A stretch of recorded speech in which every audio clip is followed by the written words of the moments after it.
Jonathan Gilbert, who's our correspondent, joining us live right from the Buckingham Palace. Jonathan, appreciate your time. Would you be able to give us an idea and a sense of by when will the mortal remains return to the Buckingham Palace, and what's the funeral itinerary, the way forward?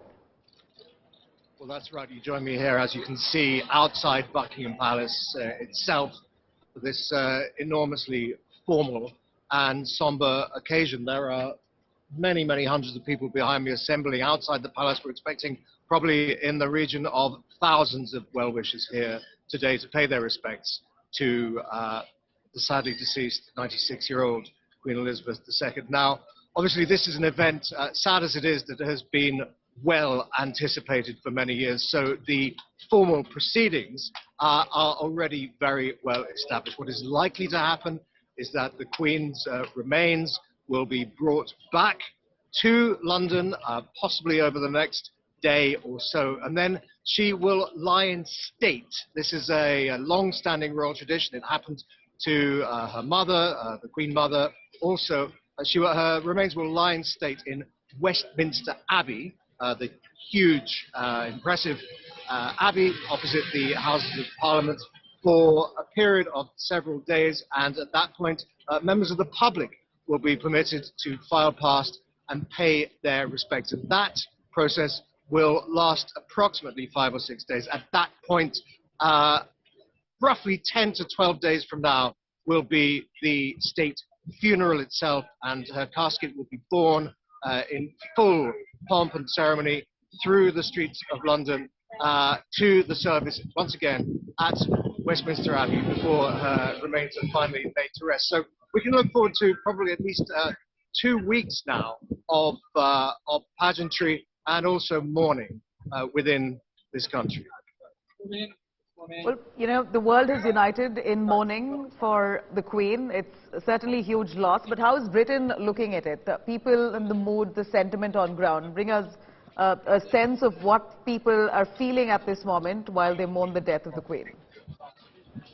Well, obviously, despite the many controversies that have beset the royal family over the last few years, this remains a largely monarchist-centered country. I think you would be hard-pushed to find anyone who wasn't feeling at least a smidgen of grief and mourning today as a result of the Queen's death. You can see behind me, as I said, many, many hundreds, probably in the region of many thousands by the end of the day. People will assemble here to pay their silent respects and to lay wreaths and flowers to the Queen herself. I think the point that's very important to remember is that, yes, of course, there are those who believe in a republic.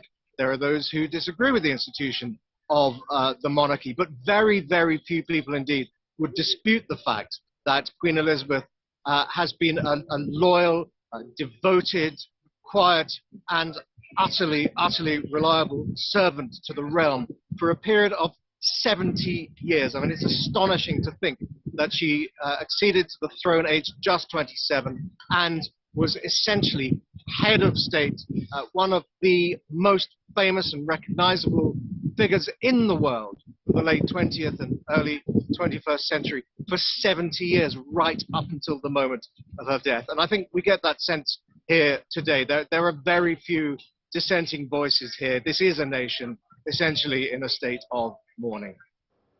You know, Jonathan, as we know, like you rightly mentioned, the longest-serving monarch has passed away. Her son, King Charles, now will take over. We're going to see a series of changes for the country. Anything immediate that the country is mulling over, if you could highlight? Well, obviously, the job ahead of King Charles III, as he is now known, is a very daunting one indeed. It's not that he hasn't had time to prepare for this moment. He's essentially been a king in waiting for the best part of his adult life. But that said, he has an enormous job on his hands here. Not only the formalities that follow the death of his mother, he now has to essentially accept and adopt all the responsibilities of being king, not only of this country, but also head of state of many of the remaining Commonwealth countries around the world. And this, of course, in addition to his personal grief. It's important not to overlook the fact that this is a state occasion, but it's also a very personal occasion. A family has lost their mother, their matriarch, and they, of course, are entitled to their moments of grief and mourning as well. But I think King Charles now, as he is, King Charles III, has quite a substantial job on his hands now. Not only he will address the nation, we understand, at some point later today for the first time in his role as monarch, and then, of course, must settle into his role as king over the next couple of weeks.